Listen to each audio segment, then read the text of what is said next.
دیرین دیرین. در دوران دیرین یک کالا فروشی.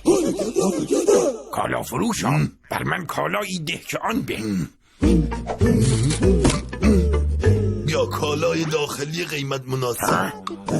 ولی من کالای داخلی نخواهم، چرا که عقلم به چشمانم بوده و کالای خارجی خواهم. اندکی صبر، انبار نزدیک است. در آن زمان انبار در خارج بود. حال خنده بدجنسانه سر داده، برچسب داخلی را کنده و برچسب خارجی چسبانم. بدین سان داخلی خرچ، خارجی چلق. حال قیافه‌ای مظلومون الهی به خود گرفته.